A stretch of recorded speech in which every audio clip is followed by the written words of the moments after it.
Exercise 7.4 question number 1. ஒரு aluminium sphere இருக்குது, அதை மெல்டு பண்ணுறாங்க. மெல்டு பண்ணி சிலிண்டர் ஷேப்பாக கன்வெர்ட் பண்ணுறாங்க. ஓகே, இப்போ கேட்டது அந்த சிலிண்டரோட ஹைட், அதுதான் கேட்குறாங்க.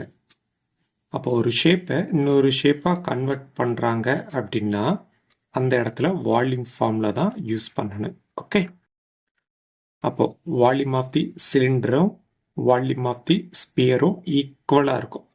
இதுதான் ஸ்டார்டிங் பாயிண்ட்.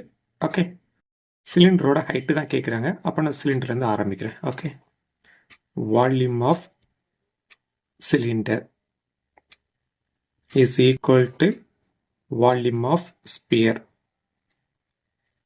இப்போ இதுக்கான ஃபார்முலா எழுதிடும். Okay, pi r square h equal to 4/3 pi r cube. இந்த டூ ஷேப்போட ரேடியஸ்மே டிஃப்ரெண்ட்டாக இருக்குது.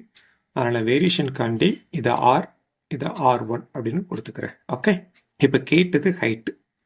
இந்த ஹைட் மட்டும் அப்படியே லெஃப்டில் இருக்கட்டும், ரிமைனிங் எல்லாம் ரைட்டு கட்டி போயிடும். 4/3 pi R1 cube. Right side இருக்கதை அப்படியே எழுதிட்டேன்.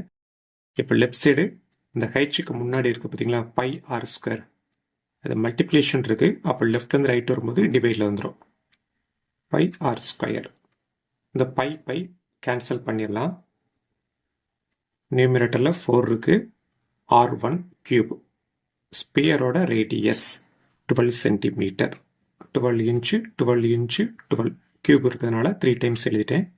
Divided by 3 inch r square. சிலிண்டரோட ரேடியஸ் 8 இருக்குது. ஸ்கொயர் இருக்கிறதுனால 2 டைம்ஸ் எழுதிடும். Okay, 4 2s are 8, 2 6 are 12, 3 2s are 6, 3 cut பண்ணிடுறேன். 2 4s are 8, 4 3s are 12. இப்போ 3 இன்ச்சு 12 அதான் ரிமைனிங். 3 inch 12 36 centimetre. இதுதான் height of the cylinder. Okay.